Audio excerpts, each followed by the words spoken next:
Hey guys, Jay here again. We've got a 2004 Porsche Boxter S here, and we're going to be putting a head unit in.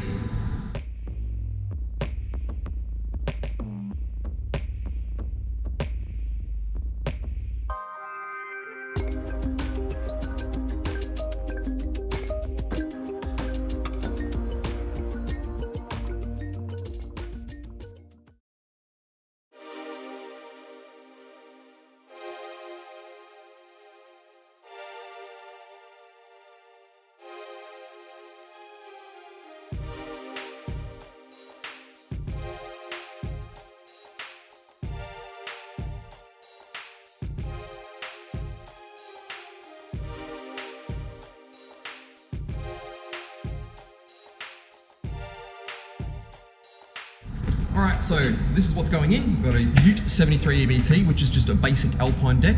Nothing super special, it's just a pretty simple unit. The customer didn't want anything super special in the car, just something that's going to work and be better than what the factory one is, and I can guarantee this is going to be a better job than what the factory one is.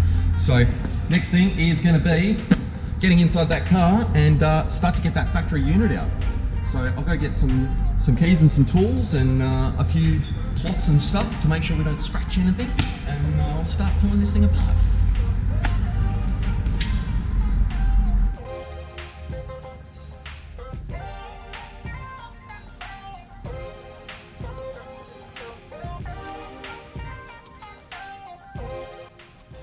All right, got our keys in, and with any luck,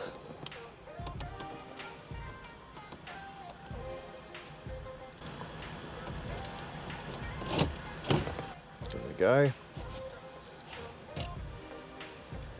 Ooh, have a look at that. Someone's been in here before.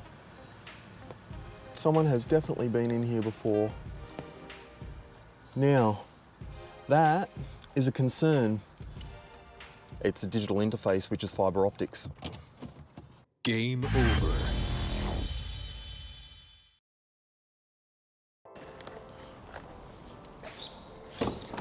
So, I'm back.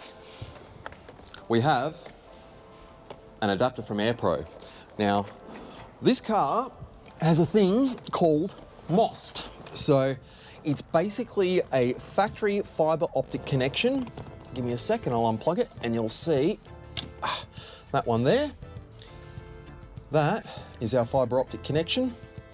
And of course, without that, we've got no audio. So basically what this is going to allow us to do, if you have a look on the base of that, there is actually a optical connection in the base of that, and this is going to do our conversion. So we can actually make this work.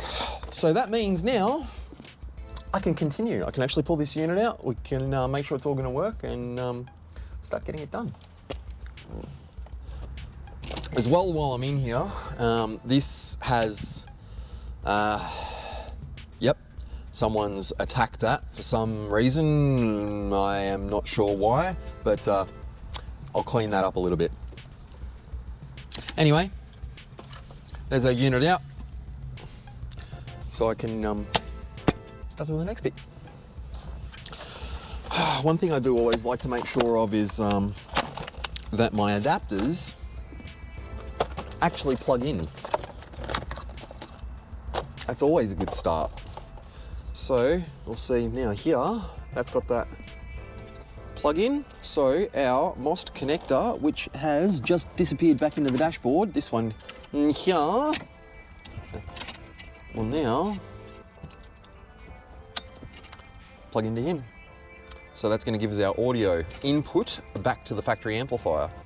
Cool, well, that plugs in. And I'm going to take a guess that this is going to be the right plug as well. Yep. And one more.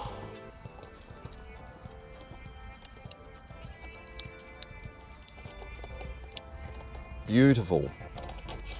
That's what I'm looking for. Cool.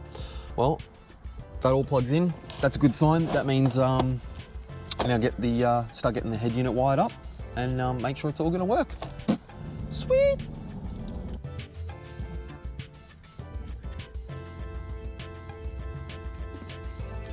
now that's going to go back into the car side. I don't need any of that. That can stay as it is. All right, beautiful. All right, now I've got my main Alpine harness here. And of course, because this is all factory amplified, I am not going to need any of the speaker wires hooked up because it's all going to run straight off the pre-outs out of the back of the unit.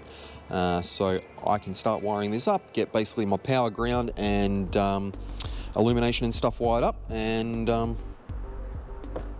that's going to be pretty much all we need. So I'll do that.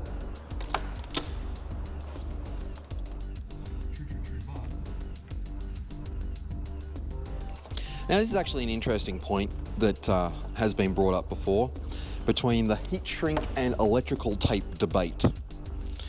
Now I love heat shrink and I love it to death and I think it looks absolutely amazing. Electrical tape, because you can actually give it more insulation than just one single piece of heat shrink, or unless you're doing multiple layers of heat shrink, it just gives more protection on the loom. And this stuff is actually the old Tessa ingredients, so it's nice and stretchy and good quality. So pick all you like, guys. That's it, that's all done, that's all done, that's done. Which end do I start from? That one.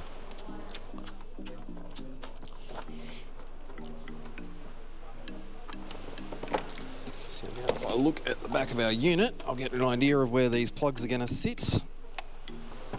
Like that.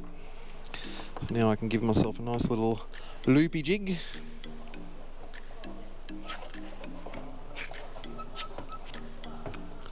Like that.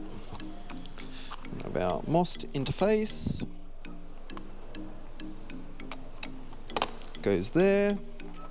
Then this one.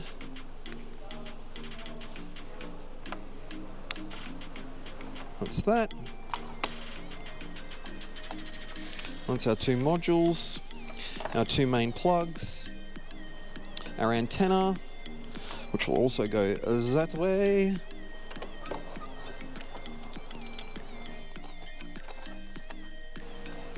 Okie dokie, and that is our loom. So with any luck, I should be able to just go plug this into the car and make some noise. So I'll go plug it in, make sure it works, and then I'll worry about running the microphone, and we get this thing finished up and sorted. Okie dokie. So I'm still yet to come back, and I'm gonna tidy this stuff up, but I want to make sure that everything plugs in and works.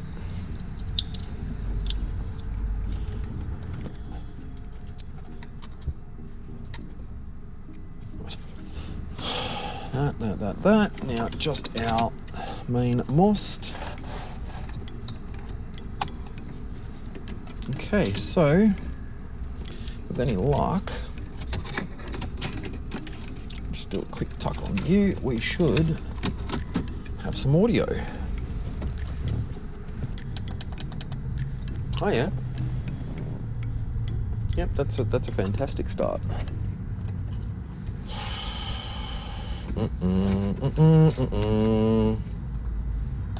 Nope, I got zilcho so far.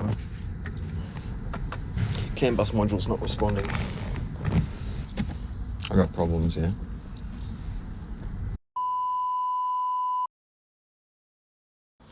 So currently our CANbus module is not responding and giving us an accessory output. So that is not exciting. What I'm going to do right now is bypass the module, give the unit power, make sure that everything actually works, ow, without stabbing myself in the finger with copper, preferably. And if I've got an audio output and the MOST module is working, then what I can do is find an ignition source somewhere.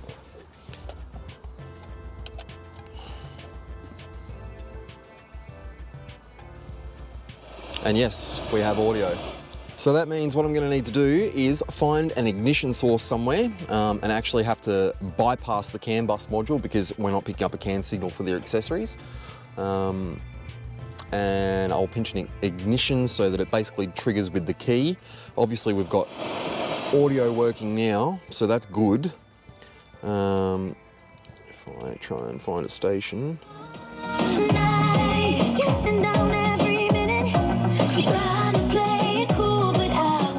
And it actually sounds pretty decent. So that's a good thing. I've just got to work out how I'm going to do this bypass and go from there.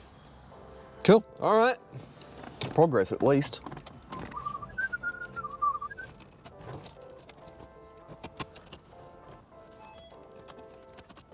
So we need to find that accessory trigger. I just noticed a cigarette lighter right here. So with any luck, this will be our ignition source. Bang. That's exactly what I wanted to see. Awesome. All right, so that means I can actually get my trigger straight off the cigarette lighter. See if I can get this out without pulling the whole fascia out. Yes. Got him. Oh, that's been played with too. Yep, that's definitely been played with. So that's something else that I'm going to clean up while I'm here.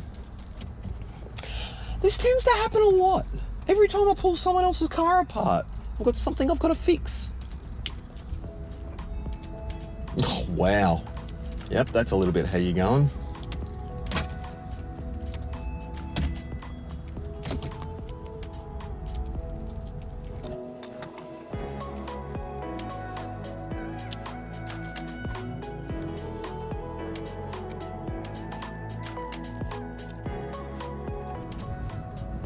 Some people shouldn't be allowed to work on nice cars. What the hell? Is there another one back? Oh my God.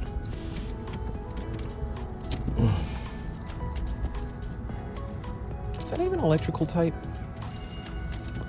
I don't know what that is. It felt like gaffer tape. So I'm going to go back over and tidy up at least that spot where they bridged into, which they hadn't obviously cleaned up after themselves. Take it, take it. Thank you.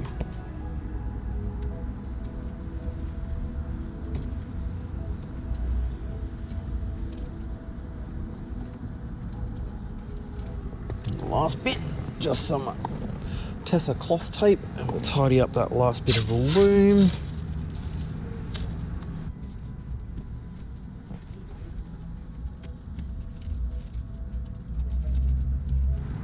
Muchly better off.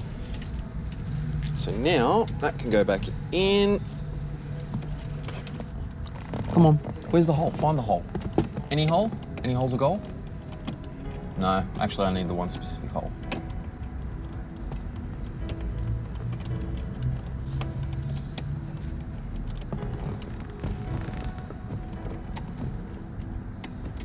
Got it! Right, now, all of that for that. Next, take my main harness back. And I need to feed me some accessories. So what I'm going to do is basically here is the output from where the CAN module was going to go. I am going to solder that directly straight into him.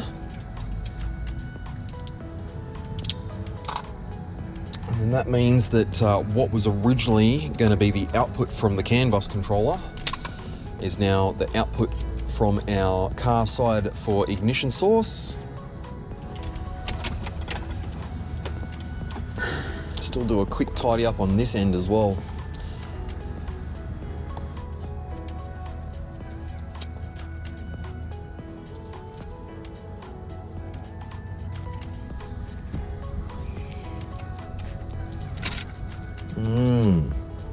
Tasty. Look at this.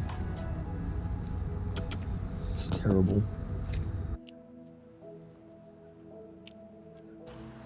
Okay, there was a piece of tape on that wire and there was nothing under it. Look at this. It's like, just, wow. Someone needs to learn how to solder.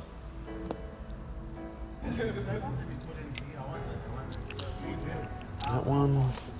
Now we'll go our MOST.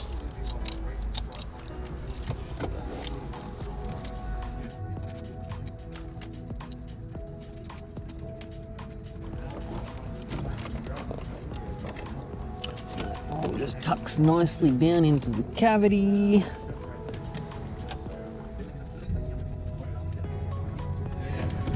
Alright.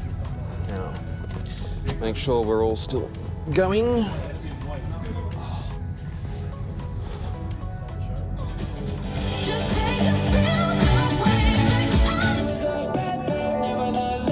Awesome. All right, sweet. It's working. I have a microphone to mount and we're done. Okay, so installing this microphone. Normally I do one across the top of the window, but of course with the roof down, it means you're gonna have extreme wind noise. So what we find is generally with convertible, we'll either go steering column or somewhere down in the center console. For this one, the customer actually was quite happy to have the microphone mounted just stuck in the center console here. So that's where it's going to go. A few inches later. So that was definitely not going to work in that center console place because it was actually forcing the center console up and pushing it out of shape. So that is definitely not going to work. So now I'm going to go back to the steering column. And of course, we are only going to double-sided tape it because we don't want to do anything more than that. I don't want to cut or drill any holes in this car. So a nice little bit of double-sided on him. I can feed our microphone through and we'll get it done. Let's go do it.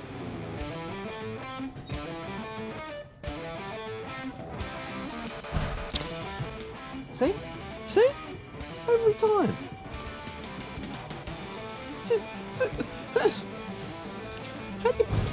How do I do this?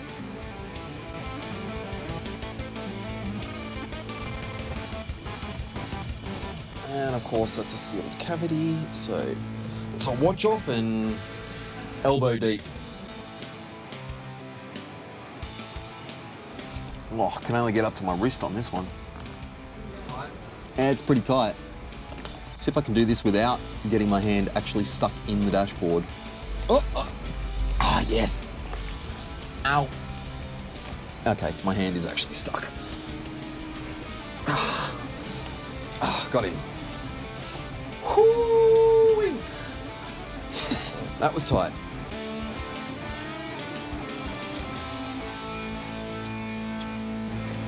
Okay.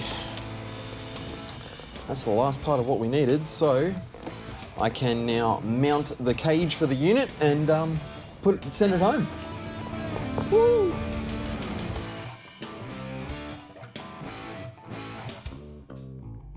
There you go, that's where I want you.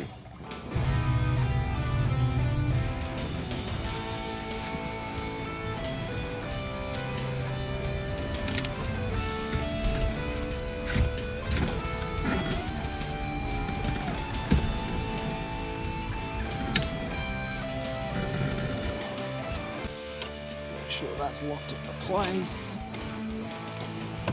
Click. That's what I wanted.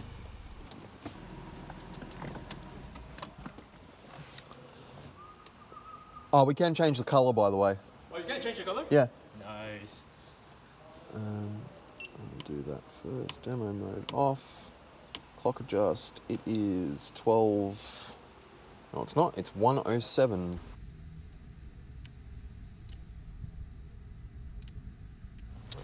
All right, there's the next bit. I've adjusted our colours up, so obviously we're all going to match through the dashboard now, or as close as I can get it to match. Yeah, all good.